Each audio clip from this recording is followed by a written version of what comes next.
Okay जी, good evening. सो theory जैसे last class में बताया, थ्योरीज 11-12 क्लास की है, you just go through it. Class 11-12 theories हम लोग प्रॉब्लम पे ही फोकस करेंगे, मतलब प्रॉब्लम बेस्ड प्रिपरेशन करेंगे। सो जैसे ये बुक हमने ग्रुप में आपको शेयर किया था, ये हमने जस्ट जो PYQs हैं 2024 से लेके 24, 23, 22 अप टू 2016, ये जो आपका एग्जाम है ISI MS QMS उसका PYQs का ये ग्रुप में भी हमने शेयर किया आपसे, है ना। तो ये 2024 से 2016 तक का PYQ बुक है, ऑर्डर में है। जैसे ये पहला पेपर 2024 का है, उसके बाद आपका 2023, इस पर लिखा नहीं है लेकिन है ना, हमने लिख सकते थे हम, बट लिखा नहीं। ये पहला पेपर 2024 का है, यानी ये चलता रहेगा। जब ये नेक्स्ट आपका स्टार्ट होगा ना, सो इस तरह से है।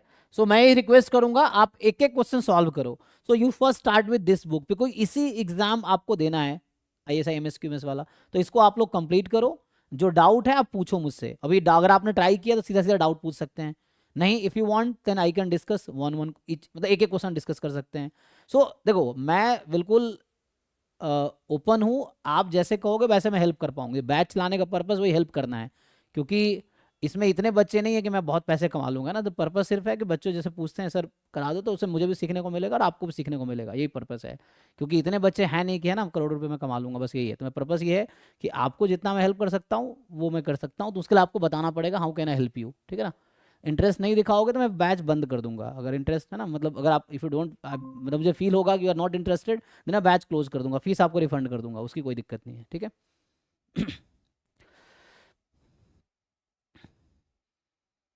क्योंकि टाइम हमारा भी बहुत कीमती है ना, तो मैं वेस्ट नहीं करूंगा थोड़े पैसों के लिए।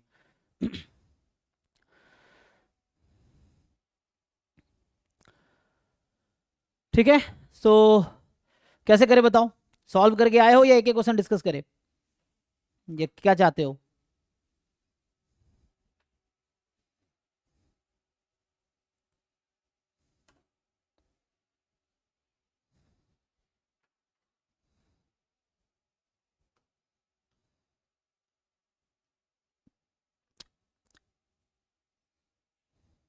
जो इंटरेस्टेड हो ग्रुप मत ज्वाइन करो, मतलब ग्रुप भी लीव कर दो, क्लास भी लीव कर दो। इंटरेस्टेड नहीं हो तो सिर्फ टाइम पास मत करो, तुम्हारा टाइम बहुत कीमती है। सो है ना, don't waste your time and my time also, है ना। सो अच्छा 24 का पेपर सॉल्व कर सकते हैं,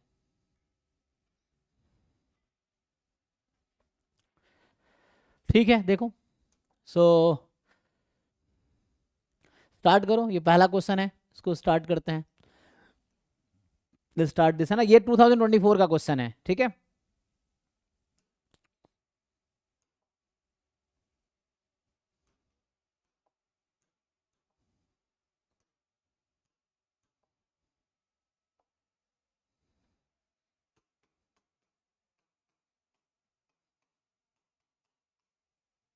ठीक है, तो ये 2024 वाला पेपर है ना। तो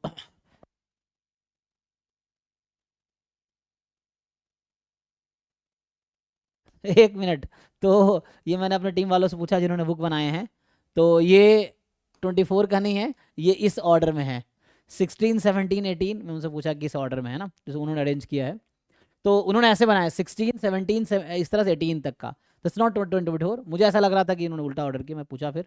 सो they have arrange this way. तो ये 2016 से 24 तक का पेपर है, ओके। चलो फिर भी यहीं से है ना, तो ये 24 नहीं है, 16 है। 16 फिर अगला पेपर जो होगा 2017, 18, ये वेबसाइट पे है, आप वेबसाइट पे जाके देख सकते हैं ना, जो ISI MS QMS का वेबसाइट है उस पर ऑलरेडी है ये, ठीक है। एनीवे यहीं से स्टार्ट करते हैं, चलो 16 का पेपर ही करते हैं। तो कैसे कर सकते हो, अगर ट्राई किए हो तो बताओ, नहीं किए हो देखो इसमें क्या कर सकते हैं। तो दिस इज समथिंग लाइक, अगर तुम ध्यान से देखो तो ये है limit n tends to infinity 1/n, अगर मैं बाहर कर दूं, so this is something like k upon n raise to power 99, where k from 1 to n।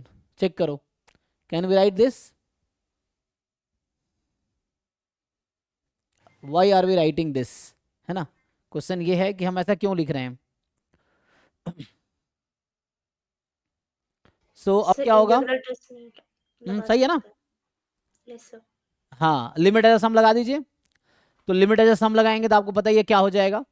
तो ये रिड्यूस हो जाएगा x की पावर 99 dx 0 to 1, सही है, बस हो गया, लिमिट एज अ सम। तो आंसर क्या आएगा इसका 100, 1/100, ठीक है। सो ये एक क्वेश्चन है। सो ये इसका जो थ्योरी है इंटीग्रेशन लिमिट एज अ सम वाला, ठीक है। चलिए नेक्स्ट क्वेश्चन पे आते हैं। तो ये फर्स्ट क्वेश्चन था, 2016 का पेपर है आपका ये, ठीक है, 2016 का।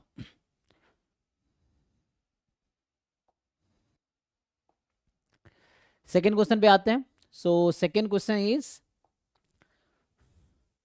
कि 1/a plus 1/c plus 1/a minus b plus 1/c minus b 0 है, where b is not equal to a plus c, मतलब A B C are not in AP, ये तो पहले ही बता दिया है ना। है ना, ये खुद ही कह रहा है, ओ सॉरी 2b होता है ना, वो तो 2b आता है, a plus C is equal to 2b, then ABC AP में होता है। तो आई थिंक ये सिंप्लीफाई किया जा सकता है। Then which of the following is true, so ABC are in GP AP HP none of these. So इसके है ना कई सारे अप्रोच हो सकते हैं। एक अप्रोच हो सकता है आपका कि आप पूरा पूरा मल्टीप्लाई करके सिंप्लीफाई करो। दूसरा अप्रोच है कि हम ऑप्शन के थ्रू जाएं, हो सकता है ना। 24 का पेपर है ये, अच्छा तो मतलब 24 का ही है सिवा, ये 24 का ही है। किस ऑर्डर में अरेंज किए हैं? नहीं, तो ये बता रहे हैं 24 का। वेबसाइट पे एक बार चेक कर लेना है ना, तो हम भी चेक कर सकते हैं, कोई दिक्कत नहीं है, ठीक है। 20 एक बार मतलब वेबसाइट पे देख लेना, 24 का है कह रहे, पहला शायद शुरू वाला 24 का है ना। MSQMS का चेक कीजिए मतलब वेबसाइट पे है, वो देख लेगा, एक बार कंफर्म कर लीजिए ना कौन सा है, देख लीजिए। हाँ एनीवे, तो इसमें क्या होगा, ABC are in GP AP ABC, है ना। So what way you want to go, simplify करना थोड़ा मुश्किल नहीं होगा, मतलब थोड़ा कैलकुलेटिंग होगा, कर तो सकते हैं। मतलब इसमें क्या है कि पूरा पूरा LCM लो, सॉल्व करो, तो आपको पता ही है कि ABC AP में होगा तो क्या होगा। सो अगर मैं ऐसा लिखूं ABC are in AP, so क्या होगा, if and only if 2b is equal to a plus C, ये आता है। तो अगर सिंप्लीफाई करके ऐसा आ गया तो इसका मतलब AP में हो जाएगा, उसको सिंप्लीफाई करेंगे तो। Again you know ABC are in GP, so if and only if B square is AC, ठीक है। 24 का है ना पहले, ठीक है। फिर तो शुरू में मैं सही कह रहा था इसका मतलब, है ना, तो इनको थोड़ा कंफ्यूजन हुआ है। सो पहला पेपर 24 का ही है, ठीक है, थैंक यू। हाँ, तो जो पहला पेपर है वो 24 का ही है, 2024 जो अभी पेपर हुआ था वही है, ठीक है। मतलब वेबसाइट पे आप कंफर्म कर लीजिए, आपने कंफर्म किया है, ठीक है। Okay, so ABC are in GP if and only B square is AC, यही होता है। तो अगर सिंप्लीफाई करके ऐसा कुछ आ जाएगा तो ये हो जाएगा। इसमें क्या होता है, ABC are in HP if and only if, so वैसे होता है 2/B is equal to 1/A plus 1/C, इस तरह से कुछ आएगा। नन ऑफ दिस का कोई दूसरा ऑप्शन होगा। सो हमें ये हमारे पास है, ठीक है ना। सो आपको ये देखना है कि क्या आएगा। क्या आप मेहनत करना चाहेंगे सिंप्लीफाई करके, या स्टैंडर्ड फॉर्म में लिख ले A plus D A plus 2D, कुछ तो करना ही पड़ेगा हमें, है ना।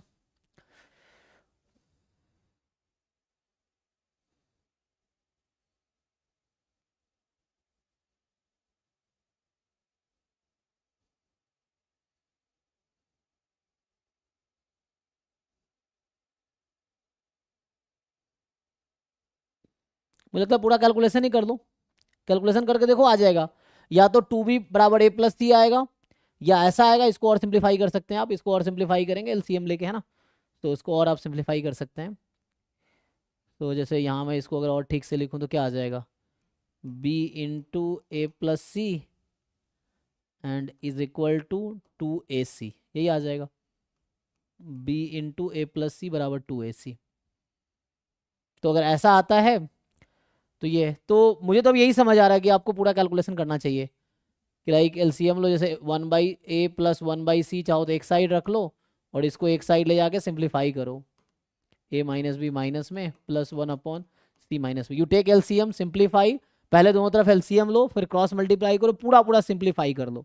उसके बाद या तो ये फॉर्म आ जाएगा, या फिर ऐसा आ जाएगा, और या फिर ऐसा आ जाएगा, इन तीनों में से ही आएगा at the end after simplification. और अगर नहीं आता है तो डी ऑप्शन करेक्ट होगा, है ना। तो ये आपको मुझे लगता है पूरा कैलकुलेशन ही करना पड़ेगा, ठीक है। अगर आपके पास कोई बेटर आइडिया है तो यू कैन टेल, है ना, क्योंकि मैं भी पढ़ा रहा हूँ सीखने के लिए, मैं बता दूँ तुम्हें ना, आई एम नॉट, वैसा पढ़ाने का मतलब यहाँ सीखना ही है मुझे भी, ठीक है।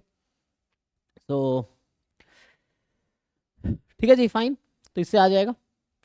तो इससे आप कैलकुलेशन करके देखो, और अगर नहीं सॉल्व होता है तो जैसे कल की क्लास जो होगी, तो जैसे मैं कई क्वेश्चन ऐसा होगा जो पूरा सॉल्व नहीं करूँगा, बस हिंट दिया, और क्लास के बाद आपकी रिस्पॉन्सिबिलिटी है कि आप जाके घर पे सॉल्व करो, ठीक है।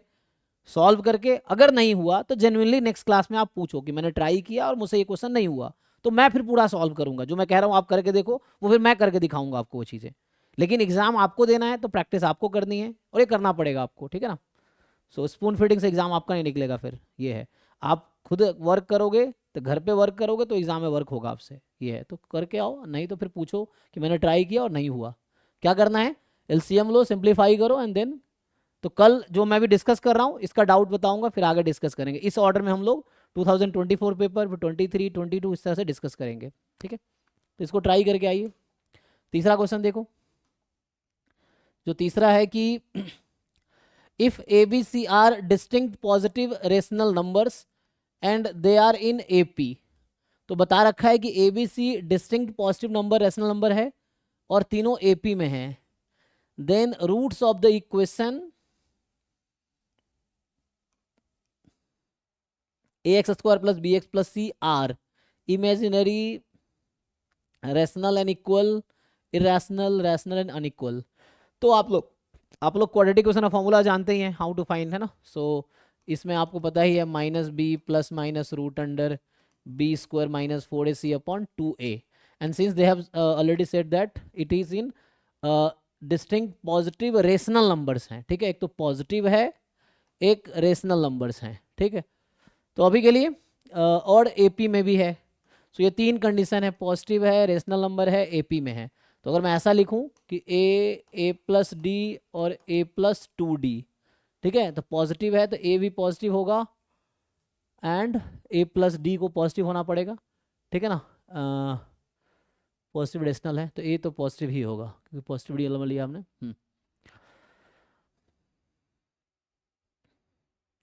They are in AP, the roots of equation this are. तो यहाँ 2 रूट्स हैं, आपको समझ आ रहा होगा, एक रूट प्लस वाला, एक माइनस वाला। तो मतलब एक रूट है, जैसे आप अल्फा बीटा बोलते हो ना आप, तो एक काम करो, पुट करो, बी के जगह a+d रखो, तो ए को ए ही रखो, बी को a+d करो, और सी को a+2d रखो। बस आपको ध्यान के रखना है कि ये रेशनल नंबर्स हैं, ठीक है ना। सो ए बी रेशनल्स हैं, a+d a+2d all are positive rational numbers, so they are positive and they are rational numbers, ठीक है ना। सो पॉजिटिव एंड रैशनल नंबर्स हैं।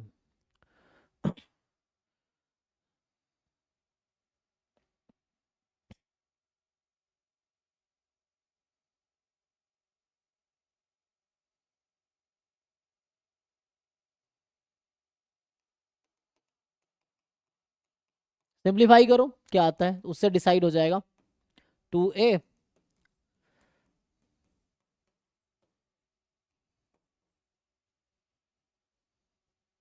ठीक है। सो ये 2 रूट्स हैं, एक प्लस वाला एक माइनस वाला। तो मेनली मुझे लगता है इमेजिनरी और इरेशनल ये सब किससे डिसाइड होगा, b² - 4ac ही डिसाइड करेगा, है ना। क्योंकि इसको आप सेपरेट करेंगे तो b/2 है तो रैशनल ही होना है। तो b² - 4ac को सिंप्लीफाई करो जरा, क्या आता है। तो आप b² - 4ac को सिंप्लीफाई करोगे, सो b जैसे मैं लिखा a+d, सो इस तरह से है, whole square -4 time a into a+2d। इसको आप पूरी तरह सिंप्लीफाई कीजिए, क्या आता है ना। सो अगर ये परफेक्ट स्क्वायर आ जाएगा तो रेशनल हो जाएगा उस तरीके से। करो जी, सिंप्लीफिकेशन करो इसका।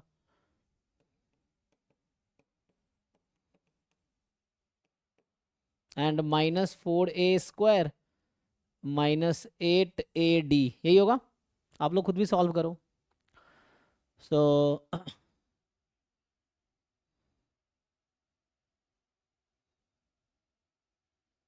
देन क्या बचेगा यहाँ से, तो d² प्लस में -3a², तो d² -3a² -4 नहीं -6 6ad। यहाँ तक तो ठीक है। अब हम कैसे डिसाइड करेंगे,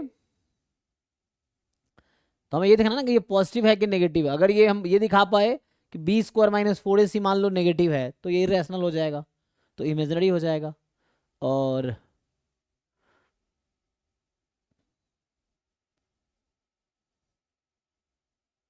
सो कैन वी फैक्टराइज दिस? इसको अगर आप यहाँ से लिखोगे, जैसे 3a स्क्वायर है, माइनस में -6ad है, और प्लस में d स्क्वायर है। सो ये क्वाड्रेटिक है a में और क्वाड्रेटिक है d में भी। सो क्या हम इसको फैक्टराइज कर पाएंगे? 3 × 1 तो वैसे तो नहीं होगा।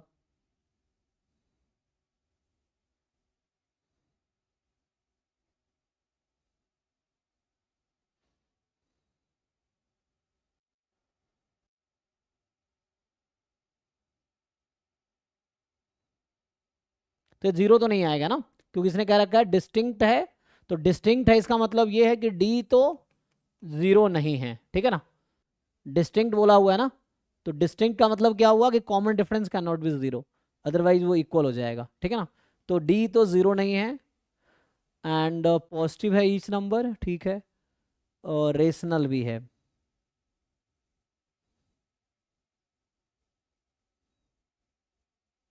अच्छा, हम ये भी यूज कर सकते हैं ना, बी को हम ऐसा, इसका आसान तरीका ये हो सकता था कि बी को मैं रखता a+c/2, ये भी कर सकते थे। तो इससे a और c में आ जाता, अभी a और d में जो आया है, तो इसके बदले a और c में आ जाता चीजें।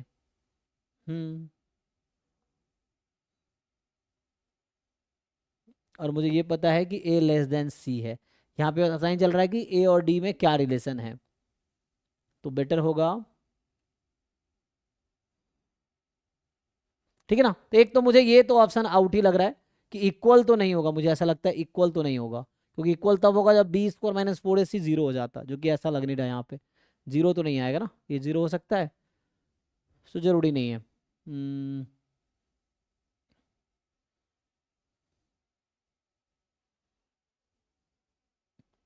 तो I think instead of using this condition हम लोग ये यूज करते तो एसी में रहता, और एसी में रिलेशन पता है कि ए इज लेस देन सी। अच्छा, लेस देन सी क्यों? क्योंकि डी पॉजिटिव होगा तभी तो। जरूरी नहीं है, क्योंकि डी नेगेटिव भी हो सकता है, डी में भी नेगेटिव, कॉमन डिफरेंस।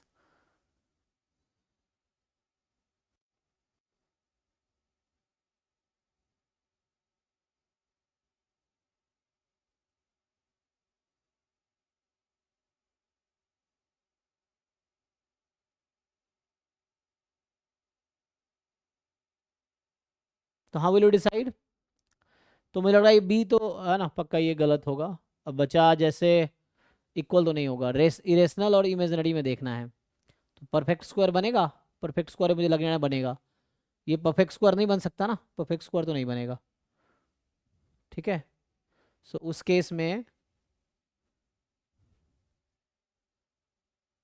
जैसे, अच्छा देखो, इतना मैं सॉल्व कर रहा हूँ, अगर आपको ऐसे ऑप्शन से डिस्कार्ड करना हो, वो भी एक ऑप्शन है, ये ठीक है जो मैं कर रहा था वो भी सही है। जैसे मैंने कहा A B C distinct positive rational number है, they are in A P, then roots क्या होगा? अभी देखो मैं ऑप्शन डिस्कार्ड करने का काम करता हूँ।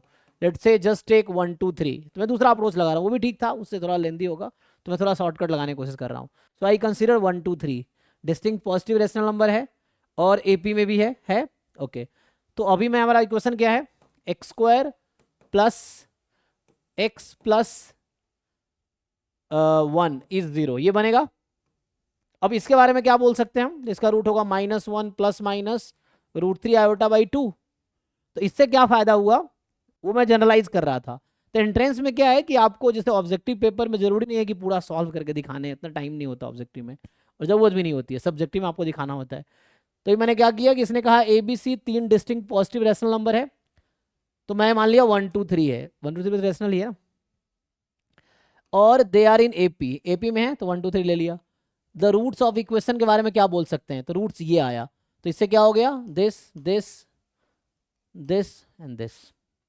You know, something is true means it is true for all, something is false means it is false for at least one, मतलब one counter example is enough to से फॉल्स। तो अभी मैंने एक काउंटर एग्जाम्पल बनाए हैं, आप चेक कीजिए, अगर कन्विंस नहीं है तो पूछिए। सर इक्वेशन x² + 2x + 3 नहीं आएगा?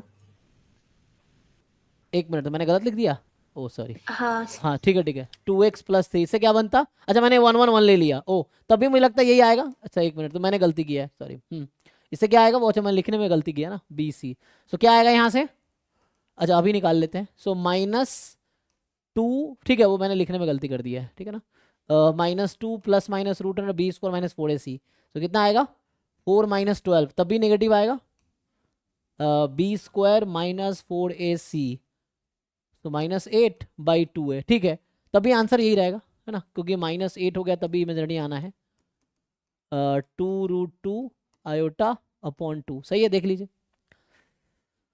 सो इट इज फाइन, मतलब मैं कह रहा हूँ कि एक काउंटर एग्जाम्पल, देखिए 4 ऑप्शंस हैं, इफ के अकॉर्डिंग आप एक एग्जाम्पल बनाओ और उससे जो ऑप्शंस डिस्कार्ड हो रहे हैं उसको आउट कर दो, because 1 counter example is enough to से फॉल्स, ठीक है ना। तो फॉल्स करने के लिए एक काउंटर एग्जाम्पल इनफ है, तो मैंने जो अभी एग्जाम्पल लिया 1 2 3, तो x² + 2x + 3, हाँ वो लिखने में मैंने गलती किया, वो मतलब 1 1 1 क्यों दिमाग में चल रहा था। हाँ तो ओके देन, ये सही है, कोई डाउट है जी, देख लो। चलो नेक्स्ट पे आते हैं, फोर्थ क्वेश्चन देखिए। फोर्थ में आपको कह रहा है कि, और ये आप लोग खुद से भी घर पे सॉल्व करना, क्लास के बाद या क्लास के पहले किया हो अच्छा, नहीं तो एक एक क्वेश्चन आपके पास, एक एक क्वेश्चन का सॉल्यूशन होने चाहिए, है ना। PYQ सारा कर लोगे तो एग्जाम में कुछ क्वेश्चन हो जाएगा, अगर PYQ भी नहीं करोगे तो कुछ भी नहीं होगा एग्जाम में, तो कुछ भी नहीं कर पाओगे, है ना। ये है, मतलब बहुत अच्छी तैयारी करके जाओगे तो एग्जाम में कुछ परफॉर्म कर पाओगे, तैयारी करोगे नहीं तो कुछ परफॉर्म नहीं करोगे, ये है। तो AB इज 2A + 3B, है ना। सो AB आपके पास है 2A + 3B, जहां A पॉजिटिव B पॉजिटिव है, then minimum value of AB क्या होगा, what is the minimum value of AB। तो आपने वो पढ़ा हुआ है कंडीशन, लाग्रांज मल्टीप्लायर मेथड भी लगा सकते हैं आप, अगर आप उससे नहीं जाना चाहो तो एक ऑप्शन ये है कि यहाँ से हम एक वेरिएबल को एलिमिनेट कर लें, ठीक है। तो यहाँ से हम क्या कर सकते हैं, तो हमें समहाउ 2A + 3B को ही मिनिमाइज करना है, तो एक काम करता हूँ देखो, तो यहाँ से हम ऐसा करते हैं B निकाल लेते हैं, तो B कितना आएगा, सो AB - 3B इज 2A। सो आप खुद से जो मैं लिख रहा हूँ वो आप भी लिखो, एंड गलती करूँ तो बताना, क्योंकि गलतियाँ हो जाती है मुझसे, ठीक है ना। सो B कॉमन लेंगे, सो 2A अपॉन A - 3, फाइन। तो ये मैंने B निकाले और यहाँ पे रख दिया, तो इसको रखते हैं, तो बनेगा क्या, A टाइम B के जगह रख देते हैं 2A अपॉन A - 3, तो ये हो गया 2A² upon A - 3, this is function of A, okay. Now restriction क्या था, the restriction is A is positive and B is positive, तो यहाँ से रेस्ट्रिक्शन ये है कि B भी पॉजिटिव है A भी पॉजिटिव है, ओके। तो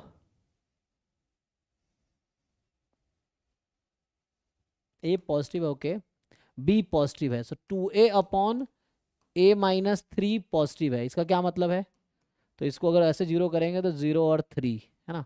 तो अगर मैं 3 से लार्जर नंबर लूँगा A की वैल्यू, तो ये वैल्यू मुझे क्या मिलेगी, पॉजिटिव पॉजिटिव, 0 और 3 के बीच A लूँगा तो क्या मिलेगा मुझे, मान लो 1 ले लिया तो 2 अपॉन ये नेगेटिव आएगा, इसकी बात कर रहा हूँ मैं, B की बात कर रहा हूँ, ठीक है, इसकी बात कर रहा हूँ, और 0 छोटा नंबर लूँगा जो कि ले नहीं सकता मैं। तो पता इससे क्या रेस्ट्रिक्शन समझ आया आप, अभी मैं क्या कर रहा था, अभी मैं इस इक्वेशन से B निकाला, मुझे पता है B को पॉजिटिव रखना है, तो मैं ये ढूंढ रहा हूँ कि A की क्या क्या वैल्यू होगी जिसके लिए B हमारा पॉजिटिव रहेगा। सो वो मैंने A के लिए नंबर लाइन बनाया है, तो A 0 से पहले तो हो ही नहीं सकता, वो ये कह रहा है। अब A अगर 0 से 3 के बीच लोगे यहाँ पे, you choose any number between 0 and 3, तो ये नेगेटिव आएगा, आएगा देखिए 2 रख के देखिए, है ना। सो आपको यहाँ से रेस्ट्रिक्शन क्या समझ आया, यहाँ से रेस्ट्रिक्शन समझ आया कि A जो है वो 3 से इन्फिनिटी में है, तो जो क्वेश्चन मैंने बनाए हैं उसमें हमारा A जो है वो 3 से इन्फिनिटी है, ठीक है। So A is between 3 to infinity, now this is the function and you have to minimize this function, तो इसको मैंने 1 वेरिएबल में कन्वर्ट किया, अगर आप लाग्रांज मल्टीप्लायर मेथड जानते हैं तो उससे भी हो जाएगा, नहीं तो 1 वेरिएबल में कर दिया। अब इसको जरा कीजिए, तो क्या कर सकते हैं, यहाँ से हम निकालेंगे F' क्लास 12th का मैक्सिमम मिनिमम मेथड, कि हमको क्या करना है, इसको मिनिमाइज करना है, तो F' निकालते हैं, क्वोशिएंट रूल लगाइए, A - 3 whole square and U का derivative U upon V 4A A - 3, ठीक है। सो यहाँ से 4a a minus 3 and minus फिर v का डेरिवेटिव करेंगे 1 हो जाएगा, तो यहाँ 2a स्क्वायर। सो एफ डैश ए मेरे पास रहेगा 4a square minus 2a square, 2a square. आप खुद सिंप्लीफाई कीजिए। सो 4a स्क्वायर माइनस 2 है ना, अब माइनस में 12a upon a minus 3 whole square.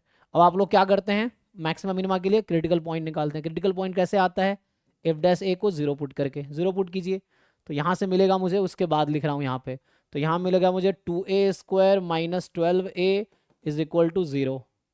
a common लेंगे 12a, कैलकुलेशन देख लेना, ठीक है। सो तो यहाँ से a कॉमन लेते हैं तो बचेगा 2a कॉमन लेते हैं तो बचेगा a माइनस था ना बीच में, माइनस 12a, ठीक है।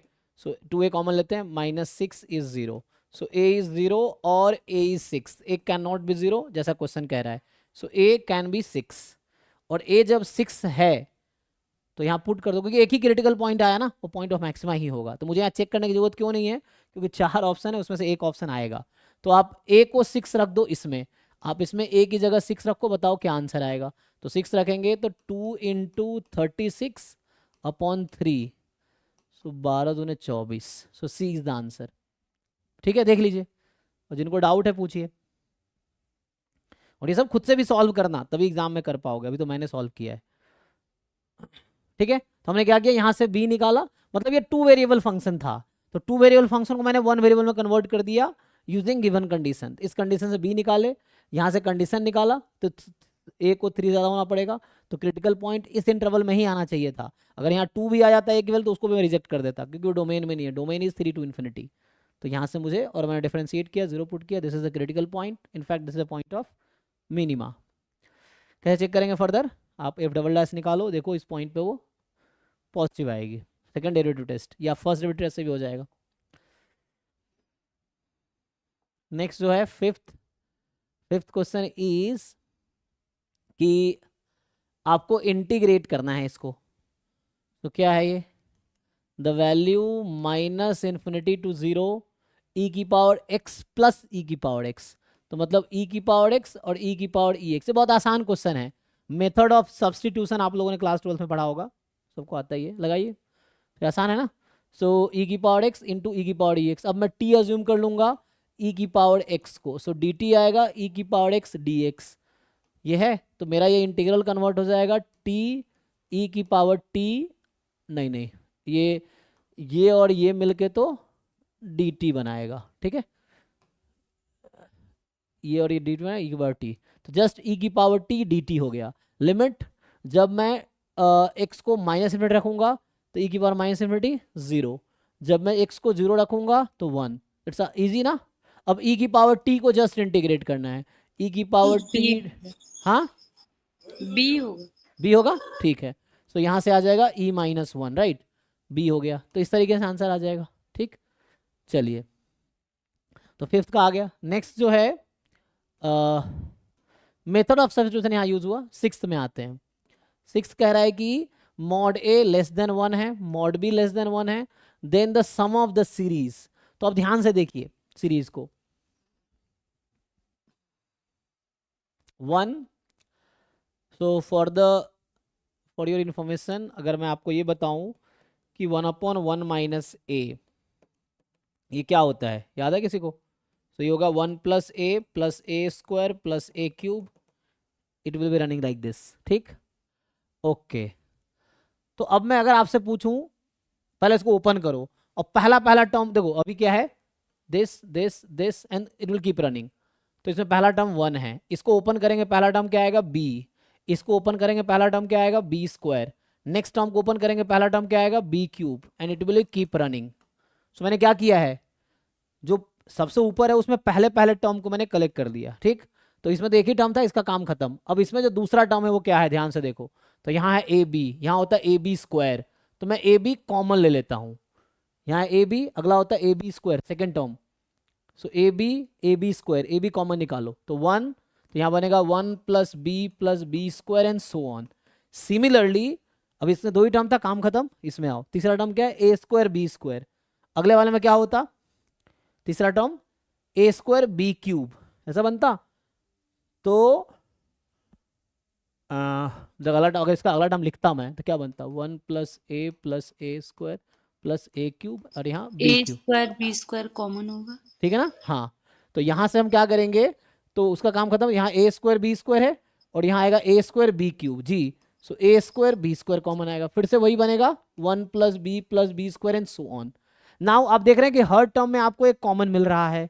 क्या मिल रहा है कॉमन, ये वाला चीज। सो 1 + b² एंड सो ऑन, ये हर टर्म में कॉमन है। बचा क्या, तो यहाँ कुछ नहीं है तो 1 है, तो बचा 1 + ab + a² b² plus a³ b³ and so on. ठीक, अब आप इसको यूज कीजिए, यूज दिस सीरीज। तो इसके अकॉर्डिंग जो पहला वाला है ये 1/1 - b है, सॉरी, इनटू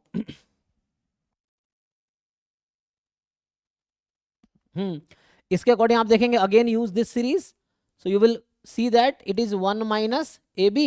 ये आंसर है, हाँ सर। ठीक है ना। तो सी इज द करेक्ट ऑप्शन, देख लीजिए।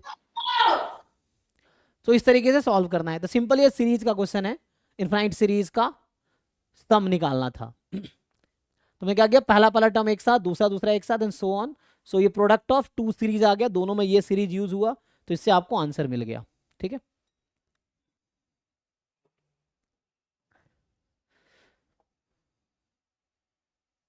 आइए इस पे आते हैं। तो ये जो क्वेश्चन आपका है, सॉल्व कीजिए इसको। So suppose P is the set of different terms obtained in the expansion 1 + a + b + c up to so on whole square। अच्छा, मतलब P जो है set of different terms हैं obtained। So a + b whole square में कितने term है, 3 term है। a + b + c whole square में कितने टर्म है, a² b² c² 2ab 2bc 2ca, 6 terms हैं। ठीक, a + b + c + d, इसके होल स्क्वायर में कितने टर्म आएगा, तो स्क्वायर वाले 4 टर्म, फिर टेकन 2 एट अ टाइम। मैं पूछना ये चाह रहा हूं इसमें कि आपको, मैं पूछ रहा हूं कि क्यू में कितने एलिमेंट है, मुझे ये बताओ। So 2 to the power n minus 1 terms नहीं होगा, अगर a से z तक n नंबर a डिजिट से 26 है तो फिर 2 हाँ to the power 26 minus 1 होना चाहिए। ओके, ठीक है, देख लेते हैं। तो जैसे हम लोग लिख रहे थे a + b होल स्क्वायर, तो इसमें कितने टर्म है, 3। a + b + c whole square, इतने कितने टर्म थे, 8, राइट, नहीं सॉरी, a² b² 2 6 ना, 6 टर्म्स है, 6 है ना। a² + b² + c² 2ab 2bc 2ca, देन a + b + c + d whole square, कितने टर्म आएंगे, स्क्वायर वाले 4 टर्म आएंगे, फिर 3 एट अ टाइम, तो मतलब 4c1 4c2 4c3, नहीं 2 क्यों, हर बार डिग्री तो 4 ही होगा ना, तो a² b² c², अच्छा, और 2 मतलब 2 एट अ टाइम, तो A B A C A D इस तरह से 2 एट अ टाइम, फिर 3 एट अ टाइम। 4c4 का मतलब क्या हो गया, चारों एट अ टाइम। चारों आएगा कभी, चारों तो नहीं आएगा, नहीं ये भी नहीं आएगा।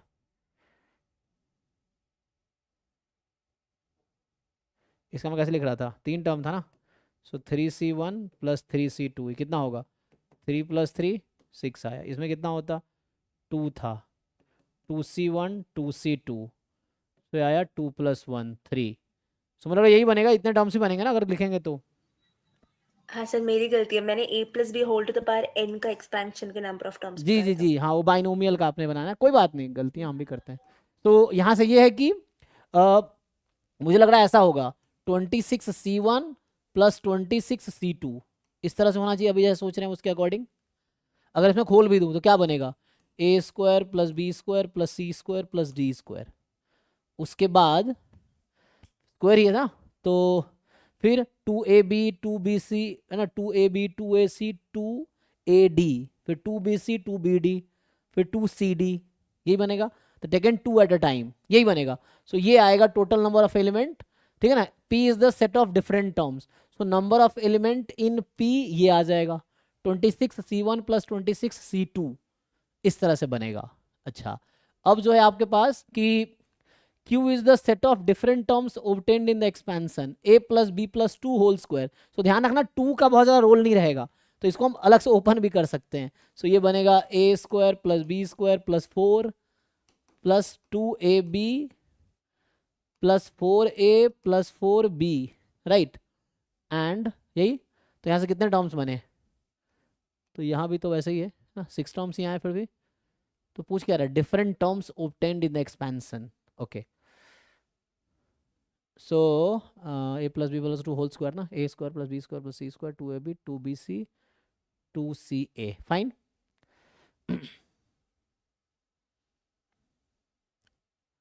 तो यहाँ भी तो मतलब ये है कि number of element in P जैसे हमने लिखा है ये लिख दिया, number of element in Q. So Q में कितने टर्म्स हैं, 3 3 6 आ रहा है. और S is the set of element in P minus Q. अच्छा, अब S है set of elements in P minus Q, तो P में उसके सारे टर्म्स हैं, Q में इसके टर्म्स हैं. अब S में set of elements in P minus Q, तो P माइनस Q सेट क्या होगा, तो क्या क्या लगता है आपको एलिमिनेट होगा इसमें, S में क्या क्या एलिमिनेट होगा जब घटाएंगे हम लोग P माइनस Q, मतलब P के वो एलिमेंट जो Q में नहीं है. P माइनस Q का क्या मतलब होता है, P minus Q is a set elements of P which are not in Q. So कौन कौन सा एलिमेंट कॉमन है, मैं इसको बता दूं, इसका मतलब ये है P minus P intersection Q C, मतलब ये है actually this two sets are same. आप वेन डायग्राम से देख पाएंगे ये P और Q है. तो सर ये हाँ, ओनली 3 एलिमेंट्स, 3 एलिमेंट एलिमिनेट होगा ना, okay, a square and b square and 2ab only हाँ वही जो कॉमन है. तो कॉमन क्या क्या होगा, कॉमन. तो इसमें जो ओपन करेंगे तो ये एलिमिनेट होगा, मतलब एक एलिमेंट ये एलिमिनेट होगा, दूसरा ये एलिमिनेट होगा जो कॉमन है, कॉमन एलिमिनेट होगा खाली, और तीसरा 2a भी एलिमिनेट हो रहा होगा, बाकी तो एलिमिनेट नहीं होगा. तो मतलब इसमें टोटल जितने एलिमेंट है उसमें 3 ही माइनस होंगे, because P minus Q means P minus P intersection Q. So only intersection वाले एलिमेंट आउट हो जाएंगे P में से. तो बचेगा कितना, तो जैसे लिखा था हमने 26C1 26C2 माइनस 3, निकालिए जी कितना आता है.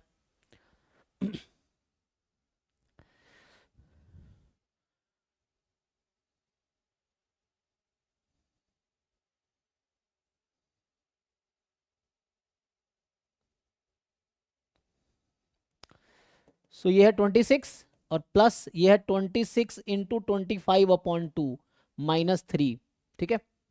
अब बताइए सिंप्लीफाई करके, तो इसको अगर आप कैंसिल करेंगे 13 हो जाएगा, है ना, ये है प्लस में है. सो ये 13, सो मतलब इनडायरेक्टली जो भी आपने 348 आएगा ऑप्शन में. ए आ रहा है. ठीक है, देख लीजिए, किसी को डाउट है तो पूछिए, it is fine.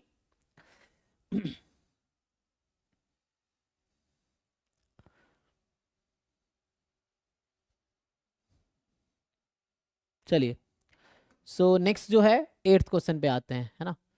So 8th one is आपका fx है x minus 4 upon mod x minus 4 plus A जब x 4 से कम है, a प्लस बी है जब x 4 है, mod x minus 4 upon mod x minus 4 upon mod x minus 4 plus b अगर x more than 4 है. एक तो ये बताओ x लेस देन 4 है, तो x माइनस 4 तो नेगेटिव नंबर हो गया, तो मॉड नेगेटिव हो जाएगी, तो इसको थोड़ा ओपन कर देते हैं. तो ओपन करेंगे तो ये मॉड हटेगा, तो ये तो x माइनस 4 नेगेटिव है, माइनस आ जाएगा, तो ये इनडायरेक्टली -1 प्लस a होगा.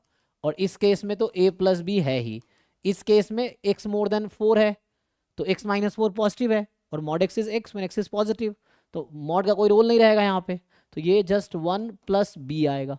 कन्विंस है जी. देखिए, सो x लेस देन 4 के लिए, x इक्वल टू 4 के लिए, और x मोर देन 4 के लिए.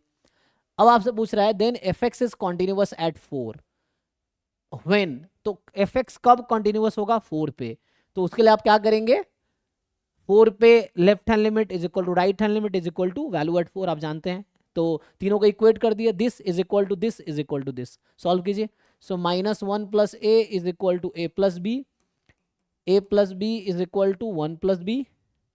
नाउ कंक्लूजन बताइए, तीनों को इक्वल कर दीजिए और बताइए क्या क्या वैल्यू आपको लगता है. तो यहाँ से a cancel, so b is -1, यहाँ से b कैंसिल, तो a इज 1. देख लीजिए, this is answer, a1 b -1, a1 b -1, D option check कीजिए। So left hand limit is equal to right hand limit is equal to value added. यहाँ बस आपसे expect किया जा रहा है मॉड का definition. So you know definition of mod. So it is x when x is this, 0 when x is 0, minus x when x is negative. In the same way, mod x minus 4 is x minus 4 when x is more than 4, 0 when x is equal to 4, minus of x minus 4 when x is less than 4. So मैंने ये चीज वहां use किया है, ठीक है। This thing I used there. Done. Next. 9th. अब आपको बोल रहा है कि consider the following matrix. M एक मैट्रिक्स है जिसमें 1 log y बेस x है ना, log z। सो आप लोग ये जानते होंगे, जैसे ये है log y base x, so this is you may right ln y upon ln x if needed, और कॉमन बेस आप ले सकते हैं दोनों का। सो सर एक बार लास्ट क्वेश्चन का उधर जाओगे? जी जी जी।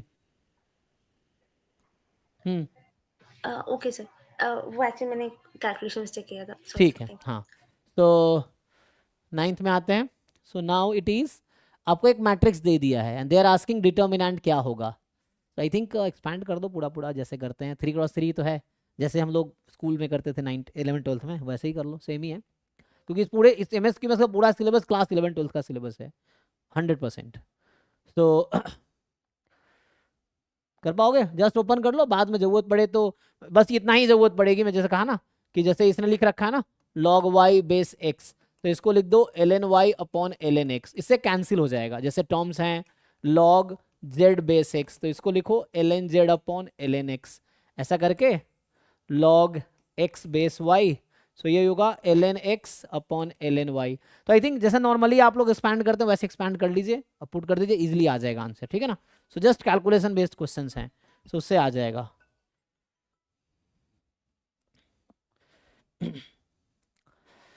ठीक है, इसको कैलकुलेट कीजिए, नहीं होगा तो फिर आप पूछिए। देखो ऑनेस्टली आप ट्राई करो, आपको एग्जाम क्वालिफाई करना है तो आपको मेहनत करना है, आप ट्राई करो, नहीं हो रहा ऑनेस्टली फिर पूछो, ये है। तो कल जो भी नहीं होगा आपसे वो कल पूछो मुझसे आप। अभी मैं आगे बढ़ता हूँ, इसको जस्ट एक्सपैंड करो, जैसे 12th क्लास में एक्सपैंड करते थे डिटरमिनेंट, जस्ट एक्सपैंड इट। अभी है कि log 5 into की पावर x बेस 2, फिर ऐसे दिस आर इन एपी, हम अभी पढ़े थे A B C are in AP means 2 time b is equal to a plus C. तो यहाँ पे आपके पास आ जाएगा 2 टाइम b क्या है log बेस 4 2 की power 1 minus x plus 1 is equal to a plus C.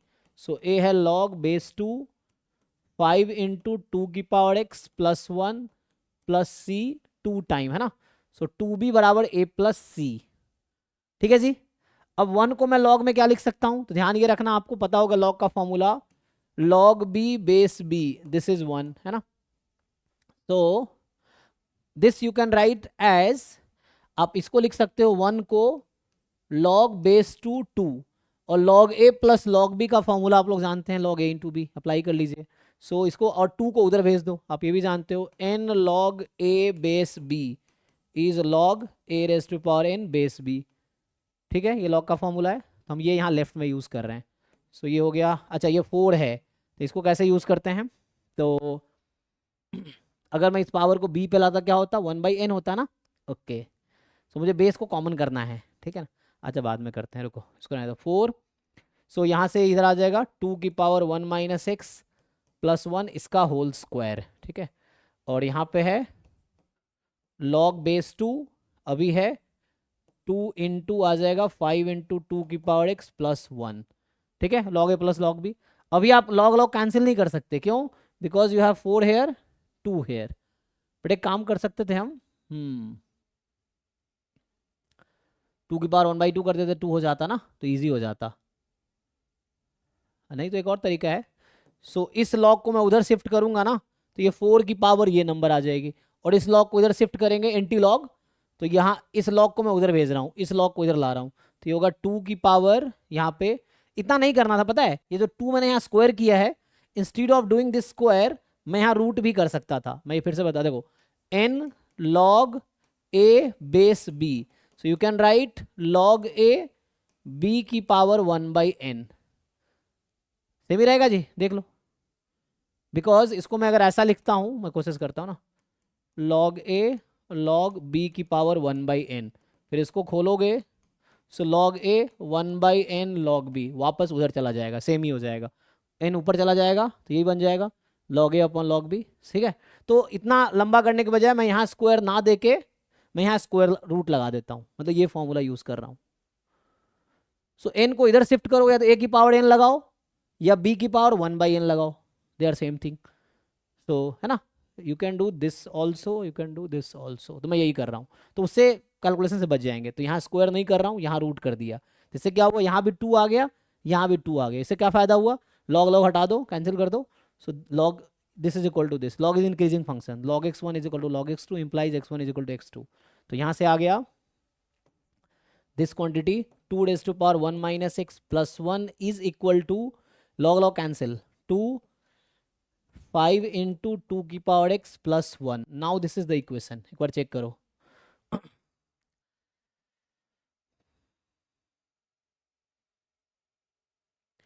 now what is your x, तो हम ऑप्शन के हिसाब से देख लेंगे, नहीं तो और सिंप्लीफाई भी कर सकते हैं, देयर नो प्रॉब्लम।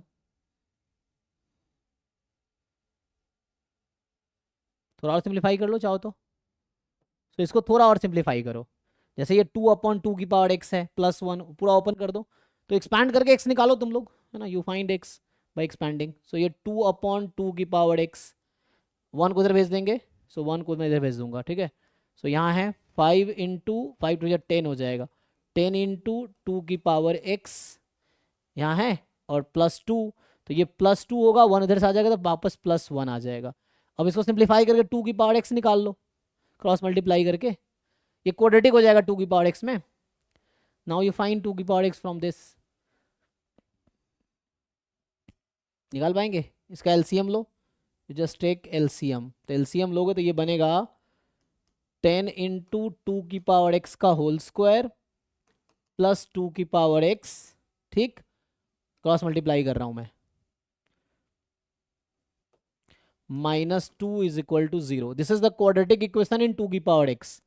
आप चाहो तो 2 की पावर x को y मान लो। Now you solve this quadratic equation. तो इस क्वाड्रेटिक को सॉल्व करने के बाद व्हाट विल बी 2 की पावर x, आपको ये निकालना है। यू अज्यूम 2 की पावर x एज y और t और u भी something, and then quadratic solve करो। 10 टू 20 -20 है, फैक्टराइजेशन करेंगे तो 20 क्या 5 4 जा, सो आएगा +5y -4y, ठीक है, हाँ +5y। सो ये कुछ ऐसा है, 10y square plus 5y -4y -2 is 0। इसको सॉल्व करके y निकालो, मैंने 2 की पावर x को y रख दिया है। Now you find y,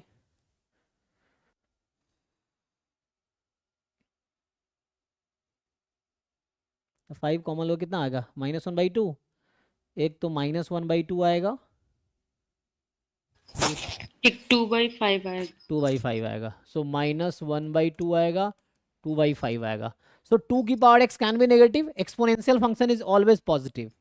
exponential function क्या होता है, किसी नंबर का पावर x, तो एक्सपोनेंशियल फंक्शन है, so this will not be negative, this is not possible choice. So now the only choice is 2 की पावर x इज 2/5, लगा दो, उधर भेज दो। तो यहाँ से मैं फर्दर सॉल्व करूंगा, तो x इज log 2/5 बेस 2, और सिंप्लीफाई करना चाहोगे तो ये 2 जब उधर जाएगा, सो log बेस 2 यहाँ हो जाएगा 2/5, फर्दर ओपन करोगे इसको, सो log 2 base 2 1 minus log 5 base 2। किसी को डाउट है तो बताओ।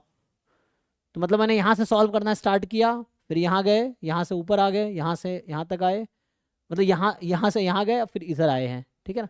तो ये प्रोसीजर है, यहाँ से यहाँ तक, फिर यहाँ से इधर, और फिर इधर से इधर। तो final answer is 1 minus this, या तो इसको एक लाइन और इधर करता तो x is 1 minus log 5 base 2, ठीक है। तो बी ऑप्शन इज करेक्ट। तो जस्ट अलजेब्रिक इक्वेशन सॉल्व करना था, थोड़े लॉग की प्रॉपर्टी यूज हुई है। कोई डाउट है किसी को, पूछो इसमें।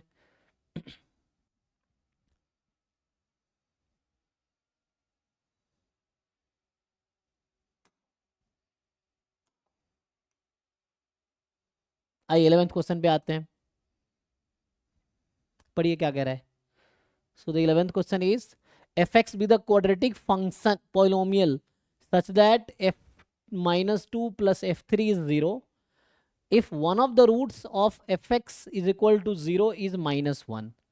अच्छा, तो मतलब ये भी पता चल गया कि एफ ऑफ -1 भी 0 है, ठीक है ना। तो दो कंडीशन, एक ये है, एक ये है। Then sum of the roots of f x बराबर 0। तो क्वाड्रेटिक पॉलिनोमियल है, तो एफ एक्स क्या हो सकता है?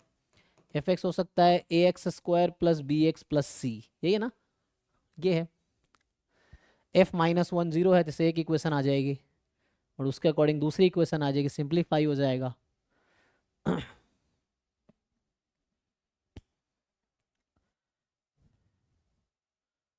सम ऑफ रूट्स क्या होता है? Alpha plus beta. तो alpha plus beta sum of roots हैं और उसका फॉर्मूला होता है -b/a। ये है, तो यूज करो f -1 0 करो, ये टू कंडीशंस हैं, यूज करो दोनों। तो f -1 निकालोगे तो you will have a -b plus c is 0। तो यहाँ से ये समझ आ गया कि a plus C is equal to b, ना, यही समझ आया ना। तो एक तो ये कंडीशन आ गई, इसके अकॉर्डिंग ये कंडीशन आ गई। एक ये वाला यूज कर लो, उससे एक और रिलेशन आ जाएगा, ठीक है। f -2 रखो, तो f माइनस वही पुट कर रहा हूं मैं, तो हो जाएगा 4a, x को -2 रखना है, -2b प्लस c प्लस में f3, so 9a plus 3b plus c is equal to 0, ठीक है।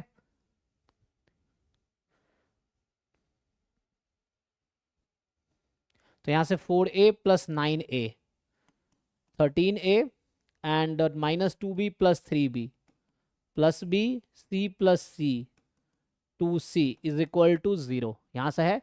और पहले मेरे पास था a plus C is b, है ना, तो b को मैं वापस हटा के ac में ला सकता हूं।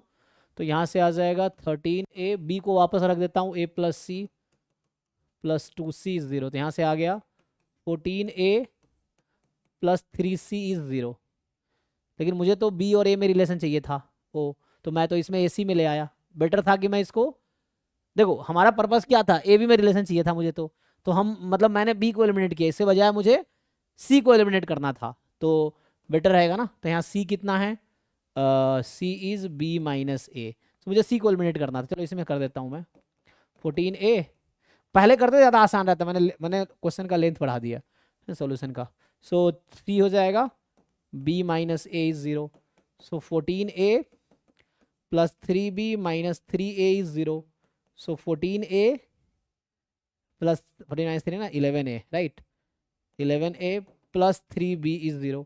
सो खुद आप बताओ मुझे b/a कितना होगा यहाँ से, या माइनस b/a कितना होगा, इधर चला जाएगा, चेक करो।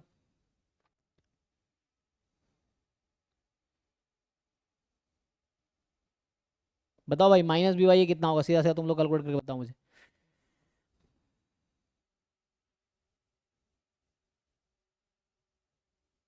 (11/3). 11/3, बाकी लोग देख लो, सिंपल है। जस्ट टू डिवाइड बाई ए करोगे तो यहाँ 11 उधर -11/3 हो जाएगा, तो 11/3 दिस इज आंसर, ठीक है ना।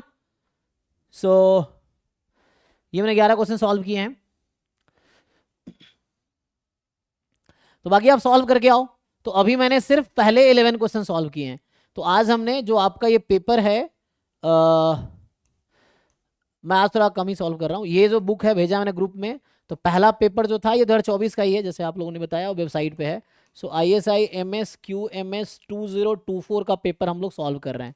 तो मैंने अभी क्वेश्चन 1 से क्वेश्चन 11 तक डिस्कस किया है, जिसमें कुछ क्वेश्चन मैंने कहा आप खुद सॉल्व करो, जो छोड़ा है मैंने, तो आप ऑनेस्टली सॉल्व करो। इतना ही नहीं, आप पूरा पेपर सॉल्व कर लो, जितना जल्दी पूरा बुक कंप्लीट कर सकते हो, 2 दिन 4 दिन 5 दिन 10 दिन में, जो आपकी कैपेबिलिटी है उसके अकॉर्डिंग पूरा बुक कंप्लीट कर लो। जो क्वेश्चन नहीं हो रहे हैं उसको स्टार मार्क करके या कहीं सेलेक्ट करके रख लो। नेक्स्ट क्लास होगी तो जो बच्चे सिंसियर हैं, इफ़ यू आस्क कि सर मुझे वो क्वेश्चन बता दो जो मैंने सॉल्व किए मुझे नहीं हुए, तो पहले मैं वही क्वेश्चन बताऊंगा, है ना। क्योंकि जो है, कुछ लोगों को अगर ये लगता है सर पढ़ा देंगे एग्जाम निकल जाएगा, तो ऐसा कभी नहीं होगा, है ना। एग्जाम निकलता है बच्चों की मेहनत से। मैं नहीं भी पढ़ाऊंगा तब भी बच्चे एग्जाम निकालेंगे। इट्स नॉट लाइक कि मैं जिसको पढ़ा दूंगा वो एग्जाम निकाल लेगा। जो बच्चा पढ़ेगा उसका एग्जाम निकले, चाहे मैं पढ़ाऊं या कोई पढ़ाए, या नहीं कोई पढ़ाए तभी निकलेगा।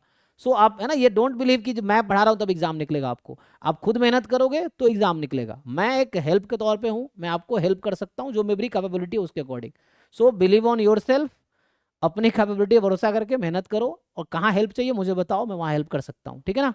तो इसी के साथ मैं ये कह रहा हूँ, ये पेपर कंप्लीट करके आओ, जितना कर सकते हो करके आओ। ये मैंने डिस्कस किए हैं, आगे कल आप चाहोगे तो मैं 12 से आगे एक एक क्वेश्चन आगे डिस्कस करूंगा, जैसे अभी डिस्कस किया है। सॉल्व करके आओगे तो आप डाउट पूछोगे, डाउट बता दूंगा। इफ़ यू वांट कि मैं एक एक क्वेश्चन डिस्कस करूँ तो भी कोई दिक्कत नहीं है, ठीक है। तो आज यहीं स्टॉप करते हैं, कल भी क्लास होगी, ये क्लास चलती रहेगी डेली, 7 दिन क्लास होगी, ठीक है, ऑल 7 डेज। मतलब जिस दिन छुट्टी होगी मैं बता दूंगा, ठीक है ना। अदरवाइज 7 दिन क्लास होगी, जब छुट्टी होगी तो ग्रुप में आ जाएगा कि आज क्लास नहीं है। चलिए, थैंक यू।